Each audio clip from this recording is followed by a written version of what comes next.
Il est 7h42.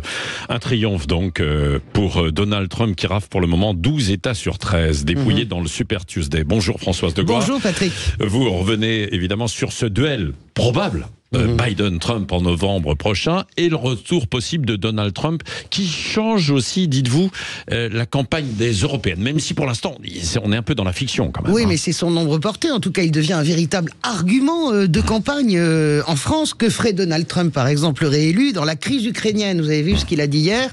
Si j'avais été aux commandes, il n'y aurait pas eu de guerre en Ukraine, ni d'attaque du Hamas sur Israël. Suspendrait-il toute aide, comme le font en ce moment les républicains au Congrès, qui bloquent les nouvelles aides à l'Ukraine dans un chantage, vous le savez, au règlement de la crise migratoire avec le Texas? Que ferait-il avec le Mexique, pardon? Que ferait-il de l'OTAN, Donald Trump? Que ferait-il de tout cela? Comment regarderait-il cette Europe?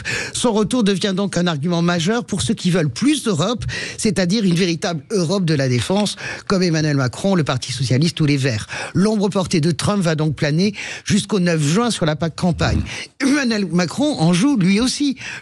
Pardon. Oui. Le voilà endossant à nouveau l'uniforme du chef de guerre, qui est toujours, quel que soit d'ailleurs le président, fédérateur. C'est quasiment automatique, vous savez Patrick. Oui. Le bruit des bottes ressoude autour du chef au moins sa base.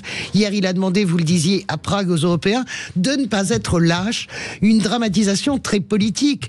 C'est ce qu'il tente de faire, le président, face au rouleau compresseur du Rassemblement national. Ressoudé autour du conflit ukrainien, au moins sa base, qui s'effondre et file vers Raphaël Glucksmann, ou bien se réfugier dans une abstention, une lassitude après cette politique un peu déboussolée. Oui. Et c'est aussi l'Ukraine qu'on utilise pour installer le énième numéro de claquette entre la Macronie et le RN. Vous avez vu, traiter les députés RN d'agents de Poutine, comme l'a fait Gabriel Attal à l'Assemblée nationale la semaine dernière, c'est du gros rouge qui tâche, mais c'est aussi très efficace pour remobiliser les troupes. Je prends un petit verre d'eau. Prenez un petit verre d'eau, évidemment. Mais alors finalement, Françoise Degois, dans cette campagne des Européennes, quand est-ce qu'on va parler d'Europe? Et de quelle Europe d'ailleurs? Eh bien écoutez, pour le moment on n'en parle pas, parce que vous avez vu qu'à gauche aussi ça se déchire sur Raphaël Glucksmann, jugé trop en guerre par les Insoumis qu'ils considèrent, eux, qu'ils ne sont, eux, seuls que les détenteurs du camp de la paix. Malheur à celui qui voudra, Patrick, faire de la pédagogie ou de l'Europe monde emploi dans cette campagne. Malheur à celui qui refusera de lier la situation nationale et européenne. Il sera largement disqualifié, car c'est une véritable combat debout qui va se dérouler sous nos yeux. Pourquoi? Parce que c'est d'abord la fin d'un cycle, celui d'Emmanuel Macron. Jamais l'extrême droite n'aura semblé si proche du pouvoir. Rendez-vous compte que le bloc droite radicale, droite extrême et identitaire est quasiment crédité de 40%. C'est du jamais vu en France. La situation internationale est donc anxiogène. La situation sociale l'est tout autant. D'ailleurs, on peut déjà parier que dans la dernière ligne droite, finalement, on ne parlera pas de Trump, on ne parlera pas de l'Ukraine, on retombera sur ce qui préoccupe véritablement les Français, c'est-à-dire la vie chère, le social, l'écologie. Et on peut déjà parier, avec ce cocktail très étrange de cette campagne européenne de 2024, on peut déjà parier sur, à mon avis, une très forte participation. Oui, voilà. À la campagne des... J'en suis sûr.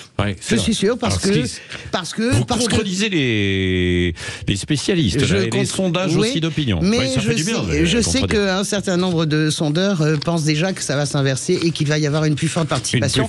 À cause de l'enjeu international, à cause de la dramatisation de cet enjeu international et à cause de la dégradation des conditions sociales. Ça me paraît évident. Tout le monde a bien compris que... Mais à qui ça profitera? C'est toute la question, elle est là. Est-ce que la majorité arrivera à remonter la pente? Est-ce que la gauche va arriver à percer?